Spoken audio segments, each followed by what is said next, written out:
The fall of the Berlin Wall in 1989 marked a monumental moment in history, symbolizing the end of the Cold War and the division of East and West Germany. Built in 1961, the wall was a physical and ideological barrier separating the communist East from the democratic West.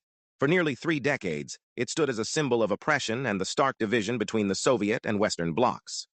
On November 9, 1989, a series of political changes and public unrest culminated in a surprising announcement by East German authorities. Citizens could freely cross the border.